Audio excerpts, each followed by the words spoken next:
Groovy mints. Finally got hold of said card. Sent it to me, so that's good. That's a proper credit card style one.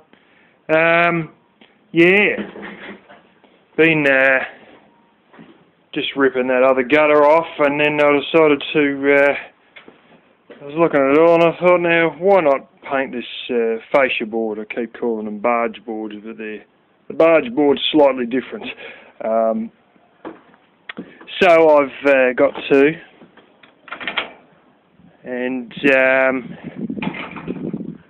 I got the other one silicon last night. The other guttering, and even done up along the wood at the top. You can't really see, but it's on the wood. Done all that. That'll be going up later. And then I'll just grab the little end tabs and twist them over. And then there'll be, I think where that notch in there is, which you can't really.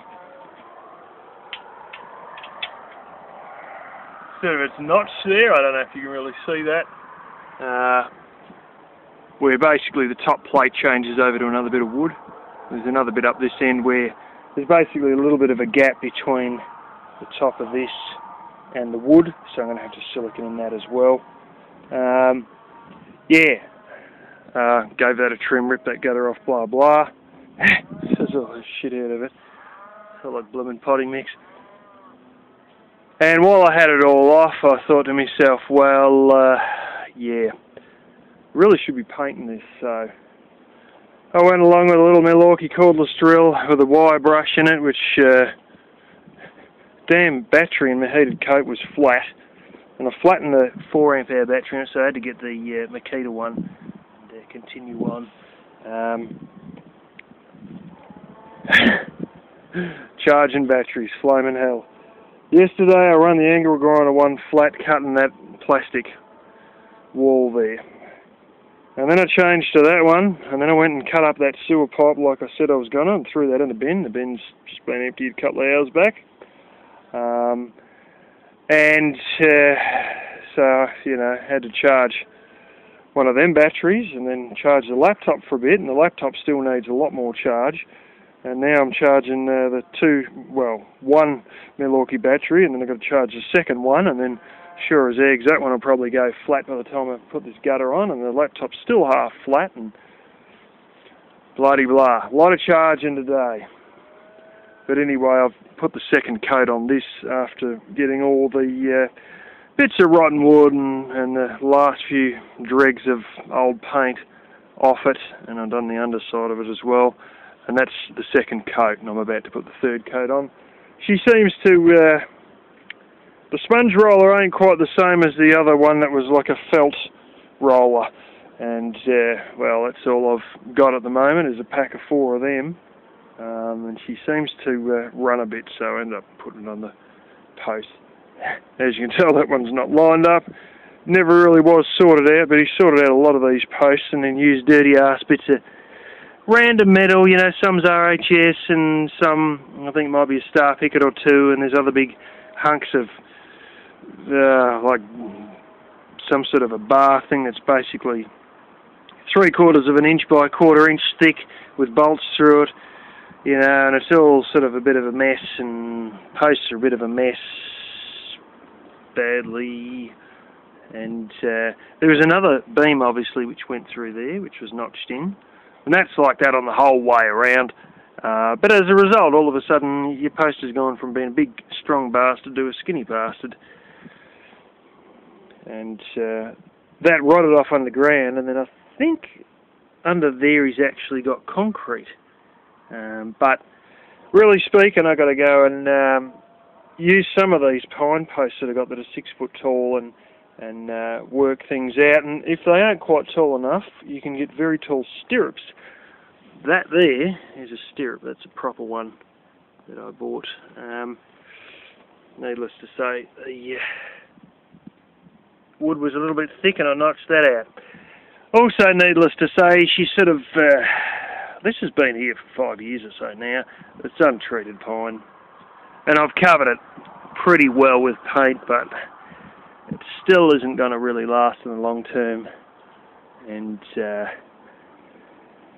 that may get replaced when the other ones get replaced anyway and land itself in the fire. Fortunately, this was one of the ones out of the packs that my uncle had. I don't know if you can see it when the there you go. Rough sawn. See, that's the old circular saw blade. There we go. That's been cut with in the sawmill. So quite a bit of what he had was rough sawn. And you can see it again there. What they do, this will be a rough sawn, and this stuff, they call it laser, but it's actually planed, and you can see it's all... And then they have the tapered edges, and there's other ones that's completely flat with a even bigger tapered edge. That's the two different common construction ones. And what these are is basically rough sawn a bit bigger, maybe another 1/4 inch or whatever, you know, in this sort of a thing with a circular saw, but a bit bigger. And then they run it through a planer. And I would happen to know that because I happen to work at a sawmill, and I've seen all these things in operation, and on occasion it get jammed in the planer, and you'd have this one come through like this black burn mark. And you'd hear when it gets stuck because the planer's loud as fuck, and you got earplugs in. And I was working down further on the line, packing them into packs, and this planer's fucking squealing away, and you hear every single beam come through, but we're dealing with stuff. It's like, oh, it all depends. 4 metre, 3.5 metre, just depends what they were going to run through at the time. And yeah, that joint has since closed, I think. But anyways, just a bit about the difference between rough sawn and not rough sawn. And all this, you can see, that's all the original grain, because that would have been nicely done. And I don't know if it was planed or not, probably not, then from the 1800s, but because this is one of the original beams from the 1800s. I can guarantee you it's looks like Western red pine or some bloody thing. I don't know if it's Western red cedar, I don't think so, but there's some sort of a red pine that they had, and this sort of looks a bit like that, but not quite. But this probably would have been rough sawn, and then basically it's rotted into the grain a little bit, and then I've come along and you end up with a exact thing of the grain. But they sort of used to notch these in just a little bit, and then leave them normal where the posts were, and then notch them in again. And yeah, this one isn't too bad. This last bit sort of goes a bit upwards, but all this here is quite a nice downward slope to about the rows, and then it sort of goes upwards a bit. But anyway, I've got my string line and all that crap. I'll do another coat, and then I'll string line it up, and then I'll get a pencil sitting somewhere right there, and we'll mark it all out and start slapping everything on, and I'll have to bring the gutter in and all that as well, but I can't really do that until the paint dries, in which case I might try and start doing the washing and the multitude of other things that I've got to do today. Groovy. That's how I like it. No rust. Somebody's hand painted the outside of this green at one point at a time. You can tell by the brush strokes. Yeah, great, you know, I've got more than I need by a long shot, yet only 2 straps. Fortunately, my father has a bunch of straps, so we're going to go and see what he's got, and with a bit of luck, we'll have some of these ones. These are the ones I was saying, let's see where your little circle there is. That's sort of your bend point for where it bends over this back lip. Now we have enough overhang on this veranda so that this is not a trouble, and basically that one's still up, that one's half bent down, and they just sort of go on like so, and then what you do is you get that little tab and bender right under. and then you're fine. And with the way multi-grips are designed to be sort of a bit like, with pliers it's direct line, with multi-grips are sort of off about 25-degree angle, then you can grab hold of that with the multi-grips and bend it in properly. And yeah, might need a bit of a tap with a hammer to straighten it out. It's a bit unfortunate I don't have more of these, but anyway, my father should. Oh, and this is the other bit I was saying about. There, that piece actually sits in underneath. And if you're a smart cookie, you actually whack a rivet in through there, which you're supposed to. Well, you know, to do it well, you can. You don't technically need to, but with the way the winds are here, I think it'd be stupid not to. And you got to, yeah, basically slam a rivet in through the top edge there. Into that, and that'll secure it good and proper. And I've seen ones where they haven't had that done, because they've just done it the basic way, where you just slip it all in and bend the little thing over. And they get full of water because of a line blockage, or the most common one is actually full of leaves. And then they will pop out. I mean, this bottom part of this will bend out, and then it'll just slip off, and the whole lot will be hanging like fuck. And it looks like it's about to collapse, and basically, well, it actually is. And that's why I'll be whacking a rivet on that particular thing. Just like the valley gutter, I'm going to occasionally have to clear out shit out of these. But having said that, these have got a lot more clearer flow than the valley gutter does, with all the different length roof sheets coming into the valley gutter. By the valley gutter, I mean the big one in the middle of the two gables, right up high, that I've got to get up onto the actual roof to get to. That I often have a look at if I'm clearing out the shit out of the flue for the wood heater. But at least these are, you know, going to be a realistic height. I mean, hell, you know, I'm not going to need much of a flaming step ladder. I might just need the little tiny step ladder to have a look inside this one. And as you can see there, it's not too impossible to get up and have a look at that one. I just whacked that on properly a couple of minutes ago. Well, it turns out this isn't zinc, isn't galvanised, it's actually zinc aluminum. I can tell by the texture of the speckles and all that, and the age of it. And the ability of it to hold paint really beautifully. Whereas galvanising won't really do that. You can paint galvanising, but I don't know, it just doesn't like holding the paint. I learnt that in the apprenticeship. Whole bunch of these, also zinc aluminum. I've got two of these, but Toby just had a poop, I think. It would have been a piss because he's very quick then. So you've got the lump there, just to make up for that. I've got nothing at all there. Okay, it's maybe not even a quarter of an inch. Yeah, we're going to have to bend down all this. And we have more than enough. I think we have, let's see, we've got 1, 2, 3, 4, 5. Yeah, that's enough to do what we've got to do. 2 of the other ones. Yeah. So it seems we're going to have to bend down the majority of that and use these zinc aluminum ones. I don't know if these are gal. They may be. They seem to be. I don't think we'll end up using those anyway.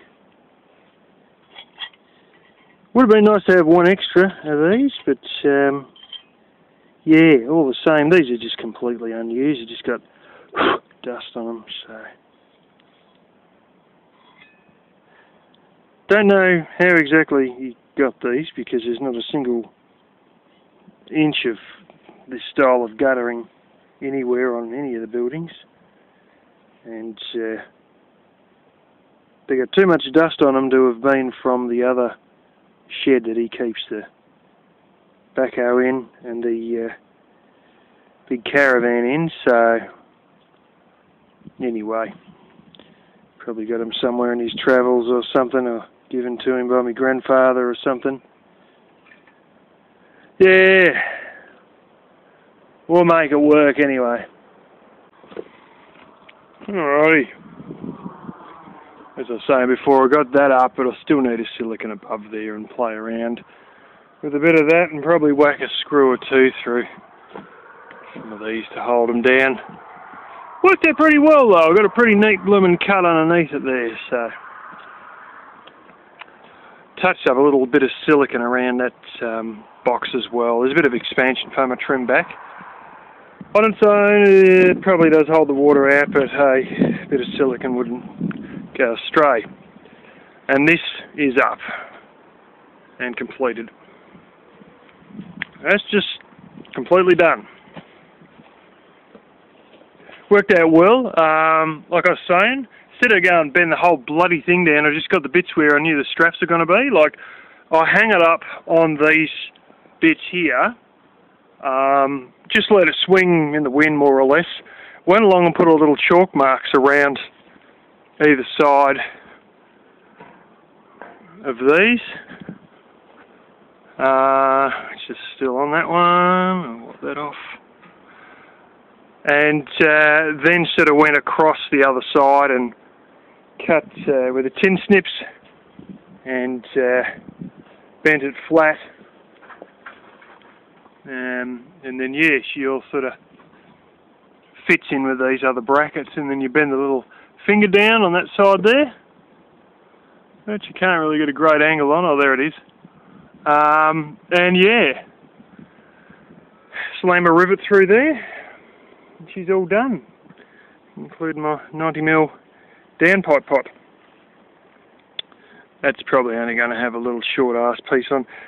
My father has this other stuff. I had this other stuff. It's actually flexible, and it's sort of like a ribbed blooming 90mm, and you whack it on and you can just friggin' twist it wherever you want. But anyway, it's probably likely to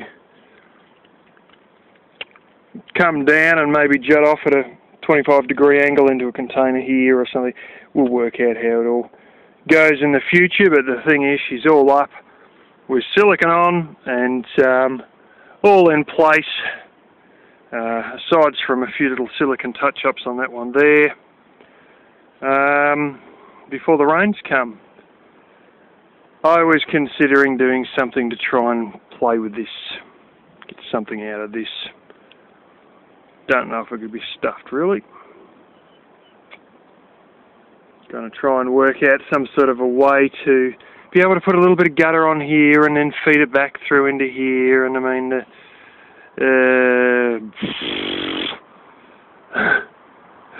I could probably cut a bit of 50mm like that line there in half or something like that, or maybe even some of that 75mm downpipe, because we've got heaps of galvanised downpipe, and you know, try and hang some little fan dangle off the end and blah blah blah blah, and you've got almost no fall to work with whatsoever with the edge of it being there.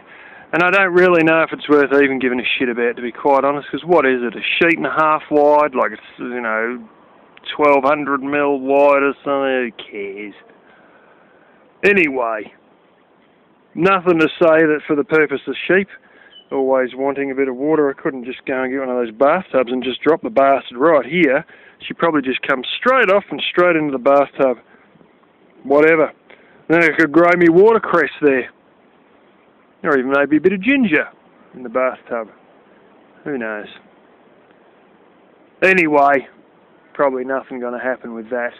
I still want to get on and finish these posts. I think it's only one more hole that's going to be dug a few more inches down the hill for the big veggie patch, and surprise, surprise, the loader's gone, which you probably realised, what you saw the footage of it there was the what had happened after we got the ram back in.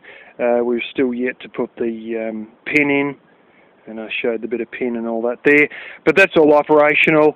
There was one other little tiny leak on a actual hose that connects in to the main side bit that makes your big arm swing side to side. It was a shit O-ring. So my father put another O-ring in. It's fine. So, seems to be fine anyway. I don't think he's actually fired it up and tested that, but yeah, it sort of went back together all well for that. So, yeah, he's coming over tomorrow morning and going to ram up all this boxthorn and bullshit that we've got, which shouldn't take too long, and that'll be that job sorted. Bastards, they got one of me figs. I've sort of neglected to get the last few figs here.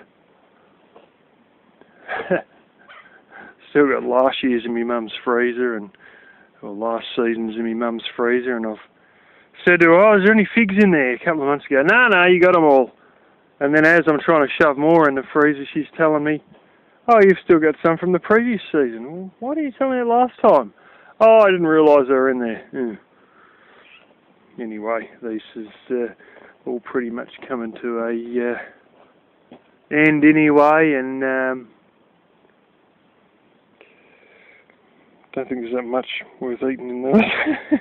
It's like the last of everything always ends up. But like the last couple of tomatoes you get always end up being too small or not quite right or whatever. Same with these figs. I've given up looking because of the bulk of them are gone. I think the plant's starting, the leaves are all starting to go dark. So I know this thing does drop all its leaves off. So it might be sort of getting the autumn leaf drop. Very gangly. Anyway, that's what's going on. Some of these stems are a bit bloody weak. Don't know if I've planted them too high to the surface or whatever when I've gone to put them in the pot. Bloody going brilliant, this spinach. Unbelievable. Some of the spinach has been eaten, not much. Maybe about 5-10%.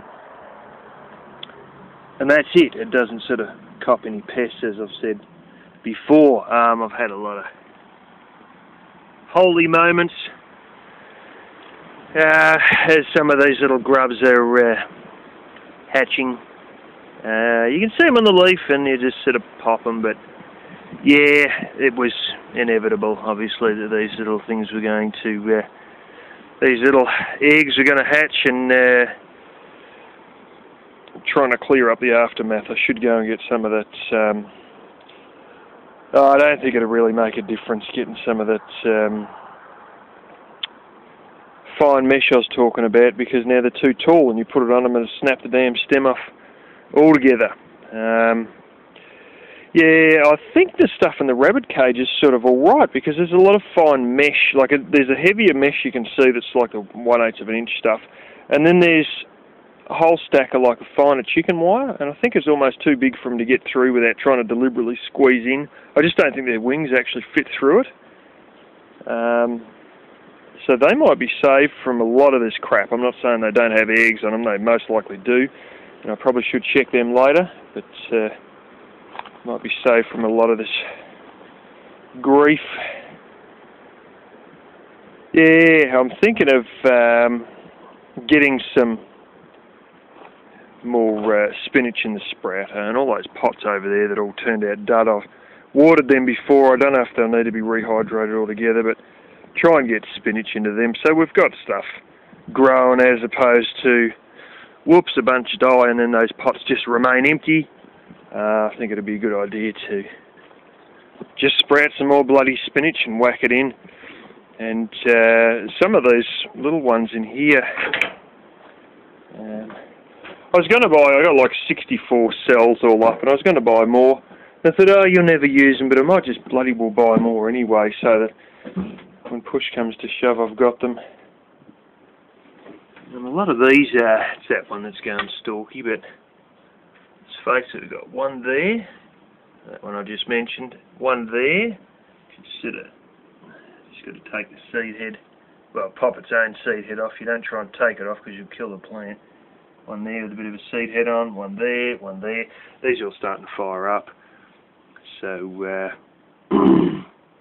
Yeah, but having said that, the ones that I germinated in the microgreen sprouter and just whacked straight into the pots, most of them have survived anyway. So all this business here of doing them in the propagation trays might be sort of pointless anyway for spinach because of the lack of predators that it does seem to have. And if it, hey, it seems as though they've got a lack of predators, which may mean that we've found another plant that, it doesn't get the protection that, or lack of attacks that tomatoes will get, because tomatoes, like, oh shit, even the rabbits won't touch them. But having said that, it gets a lot less grief from pests than anything brassica related. So that's one there that had one side of it bitten off, but the true leaves are starting to come up in the middle of it anyway. So all this whole business might be a bit unnecessary, and I could just go back to sprouting more and just whacking them straight in pots anyway. And I think I will do that because, that's another bloody, what do you got, 1, 5, 6, 7,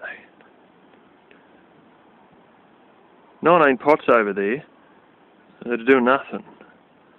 And so yeah, I'll probably have a go at that. I'm just waiting for him to come over with the loader. I've been just watering everything before I was squashing grubs. Yeah.